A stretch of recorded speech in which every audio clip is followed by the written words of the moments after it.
Que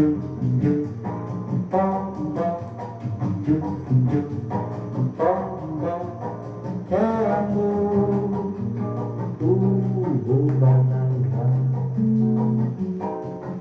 balala, uma canção. Quem ouvir balala, tenha feliz o coração, o amor encontrará ouvindo esta canção. Hello everyone. So first of all, I want to say huge thanks to everyone who came along the past few days to check out the channel. I hope you enjoy and stick around. And also huge thanks to Dom, Seeking a Thread, and to Stunty for mentioning the channel. It's much appreciated. Well, I've been kind of busy the past few weeks. Didn't post anything really. And with the start of the World Cup with like 3 matches per day, my music intake suffered a little, but I'm getting back on track. And I want to kick this off with this João Gilberto record. João Gilberto ao vivo no Sesc 1998, which was released in 2023 on the Relicário series of the Sesc label as a triple LP. And to me, this is a great example of João Gilberto's late style. You know, these solo recordings where it's just himself, his singing, and his guitar, which gets more and more minimalist. Let's put it like this. It starts to move away from like five voice chords and intervallic extensions that were typical of more canonic bossa nova harmonic language, and starts to move towards triads, like triads for days, and 3 voice inversions. And that really doesn't take away from the complexity he is playing. Becoming more minimalist in a sense, in this case, doesn't mean becoming less complex. It's quite the contrary. Because he starts displaying this like very subtle and very discreet virtuosity in his sense of rhythm. He really shows an incredible manipulation of rhythm, and how he plays around with that is just out of this world. And it's also like a pretty good example, and it gives you a pretty good picture of the João Gilberto songbook, so to speak. The sort of the songs, the repertoire that he worked on and refined relentlessly throughout the years.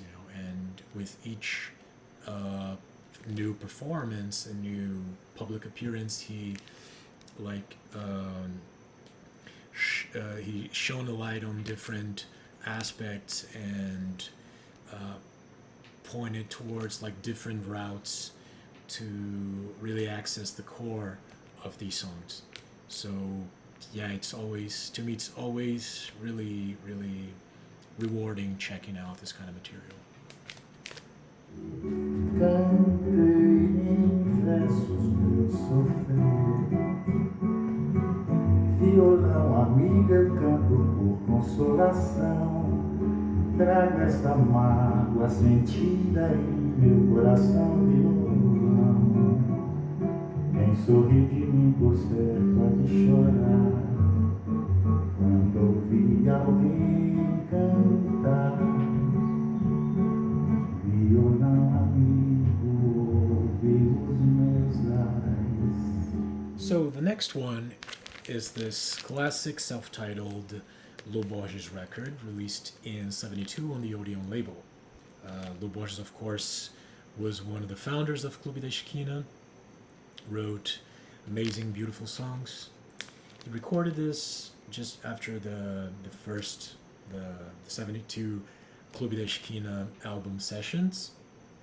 He recorded it kind of in a hurry, in a very difficult, traumatic process when he was like 19, 20 years at the time.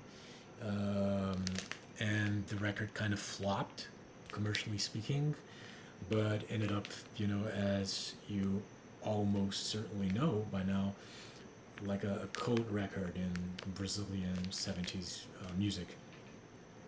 It may sound kind of unfinished and unpolished at times, and production wise, and like lacking in overall cohesion. Borges for a long time didn't like the record himself, but in spite of that, there are moments of like sheer, undeniable beauty, creative and unconventional harmony in his writing. It's not your typical functional harmony cliches. It's very elegant, very out of the curve stuff. And I think that the sort of rough edges of the record make a lot of sense. They really match the vibes of the times. They don't take away from the from the beauty of it. I think it adds to that. So I really like how it sounds.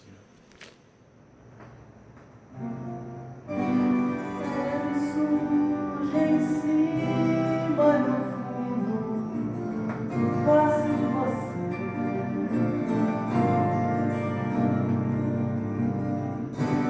Ele é claro, é negro na noite, passe você.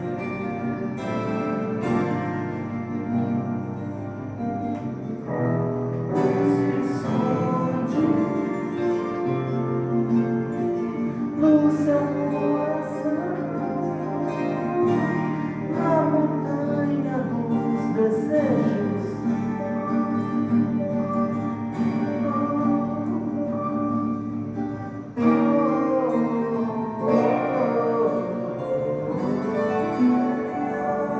Tá perto longe, passe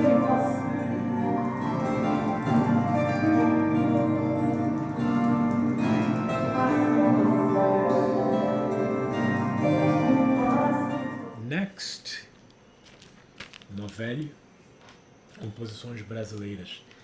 This was originally released in '84 in France on the Maracatu label, and 40 years later, in 2024, it was reissued on the Três Selos label in Brazil with two extra tracks, if I'm not mistaken, 2 or 3 extra tracks. So Novelli is a bass player and songwriter and singer from Recife, Pernambuco, who after like moving to Rio de Janeiro by the late '60s, just started collaborating with like a lot of people. He played on many great records, had his songs performed on also like great records all throughout the '70s. I mean, he played most notably with Milton Nascimento, but also, and he plays bass on the Borges record that I just showed, but he also played with Elis Regina, Gal Costa, Nelson Ângelo, Joyce, Tom Jobim, Taiguara, and like many others. Gilberto Monte also. But this is a really interesting work in his discography. It is just like this fine songwriting, beautiful arrangements. He has a very moving voice. He really conveys a lot of the longing and hurt of the nostalgic poetry of most of the lyrics here.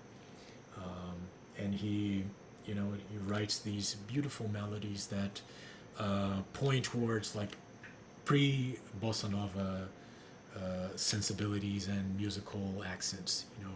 It's a a mixture of regional, local traditions and um, European song forms, you know.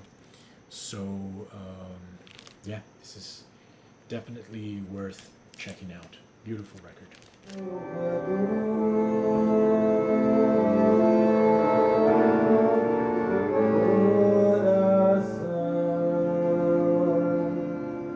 Não deixe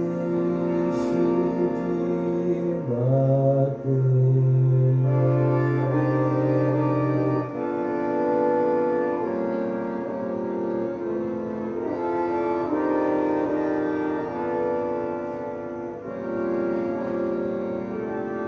Quando meu amor disse adeus pra mim, eu perdi a voz. Quis dizer que sim, mas me desavio e fiquei menor. Não achei meu pai, minha mãe saiu, me senti tão só. Well, following that, Scarcity by Art Lindsay and Paul Nilsson Love.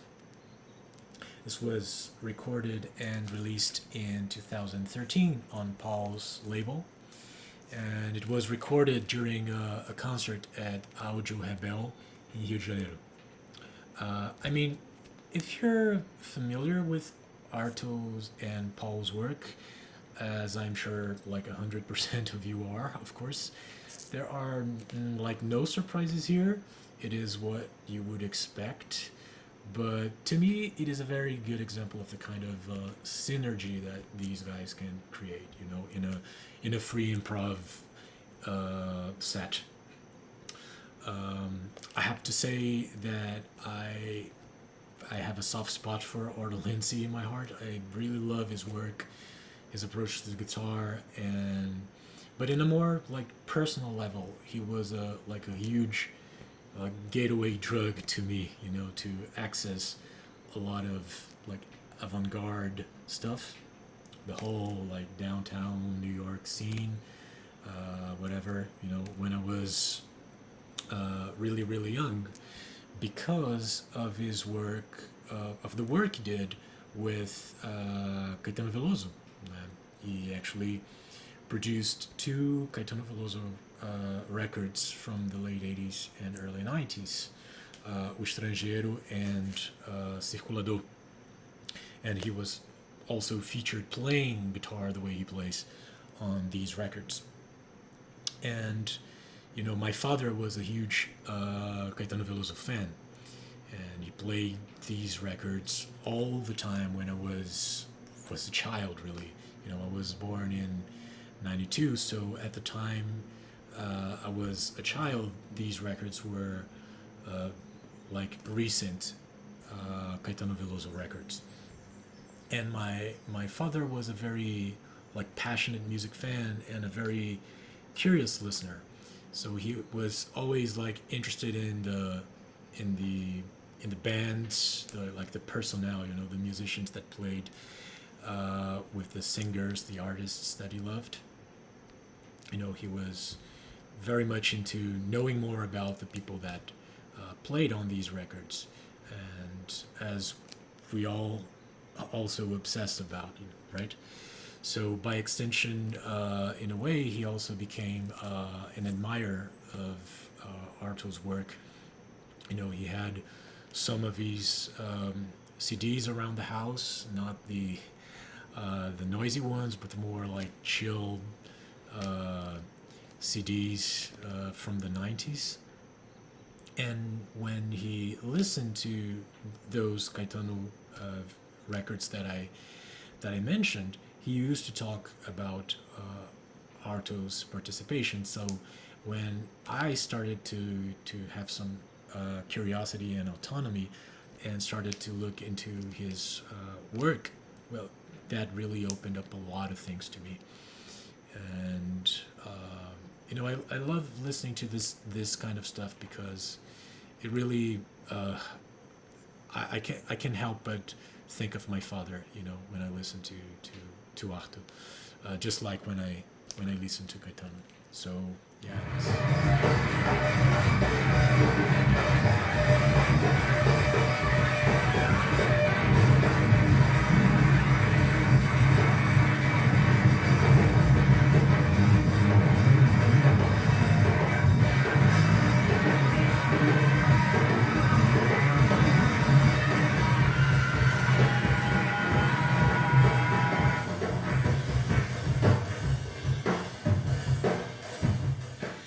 Also released on Paul's label in 2013, Explosion Course, featuring Otomo Yoshihide on guitar, Paul on drums, of course, and Lasse Marhaug on turntable and electronics.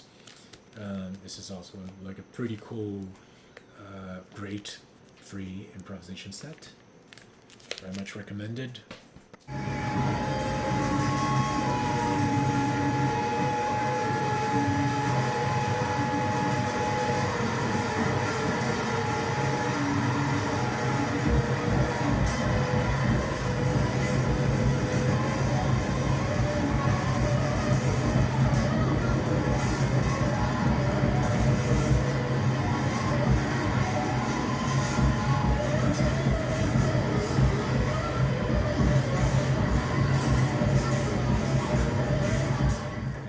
Finally, last but not least, a great blast from the past.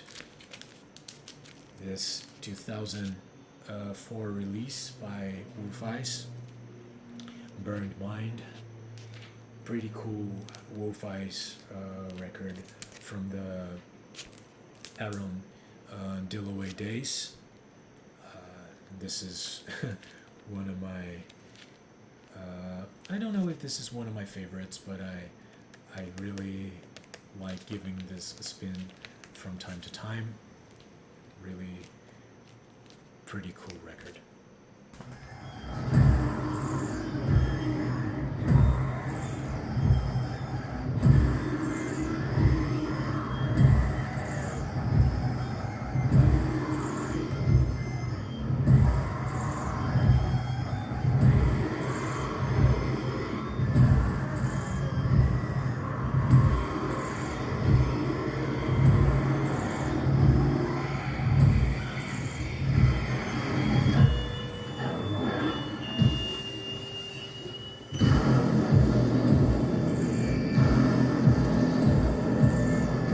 So yeah, that's all.